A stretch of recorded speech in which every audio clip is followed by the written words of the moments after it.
BC రిజర్వేషన్లు ఇస్తారా గద్దె దిగుతారా అని ప్రశ్నించారు రేవంత్ రెడ్డి. రిజర్వేషన్లకు రాష్ట్రంలో అడ్డుపడుతోంది బీజేపీ బీఆర్ఎస్ నేతలేనని ఆరోపించారు. బీసీలపై మోదీకి చిత్తశుద్ధి ఉంటే వెంటనే 2 బిల్లులను ఆమోదింపచేయాలని చెప్పారు. ఈసారి బీజేపీకి 150 సీట్లు కూడా దాటనివ్వమని అన్నారు రేవంత్.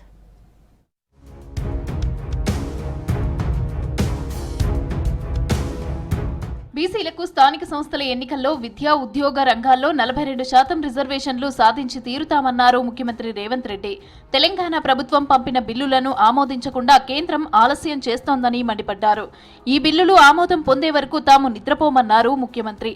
ఢిల్లీ జంతర్ మంతర్ వేదికగా జరిగిన బీసీలకు 42% రిజర్వేషన్ల సాధన పోరుబాట సభలో కేంద్ర ప్రభుత్వంపై తీవ్రస్థాయిలో ఫైర్ అయ్యారు రేవంత్ రెడ్డి.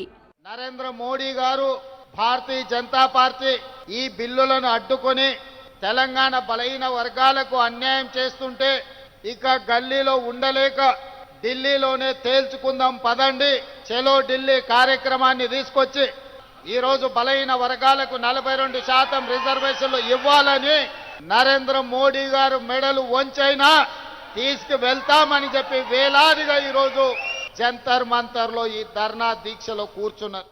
బీసీ రిజర్వేషన్ల పెంపును కేంద్రం ఆమోదించకపోతే మోదీని గద్దెదించుతామని హెచ్చరించారు రేవంత్. ఈసారి బీజేపీకి ఎట్టి పరిస్థితుల్లో 150 సీట్లు దాటనివ్వమన్నారు. రిజర్వేషన్లకు కేంద్రం ఆమోదించకుంటే రాహుల్ను ప్రధానిని చేసి తమ డిమాండ్ నెరవేర్చుకుంటామని చెప్పారు. నరేంద్ర మోడీ గారి పేరు మీదనే ఎన్నికలకు రాండి, 150 కంటే ఒక్క సీటు కూడా ఎక్కువ రానియం. రాహుల్ గాంధీ గారిని గెలిపించి ఈ దేశానికి ప్రధానమంత్రిని చేస్తాం. మోడీ గారు మీకున్న మార్గం ఒక్కటే, గద్దె మీద ఉంటే 42% ఇవ్వాల్సిందే. నువ్వు 42% ఇవ్వకపోతే గద్దె మీద నుంచి మేము దించుతాం, 42% రిజర్వేషన్ సాధించుకుంటాం. తెలంగాణలో బీసీ రిజర్వేషన్లను కేసీఆర్, కిషన్ రెడ్డి, బండి సంజయ్, రామచంద్రరావు అడ్డుకుంటున్నారని చెప్పారు ముఖ్యమంత్రి రేవంత్ రెడ్డి. బీఆర్ఎస్ నాయకులు బీసీ రిజర్వేషన్ల ధర్నాకు ఎందుకు రాలేదని ప్రశ్నించారు. తెలంగాణతో పేరుబంధంతో పాటు పేగుబంధం తెంచుకున్నారా అని ప్రశ్నించారు సీఎం. ఇవాళ నరేంద్ర మోడీ గారు మన బద్ద శత్రు. ఆయన మోచేతి నీళ్లు తాగే కిషన్ రెడ్డికి, రామచంద్రరావుకు, బండి సంజయ్కి ఏమైంది? పొయ్యకాలం వచ్చిందా అని నేను అడుగుతున్నా.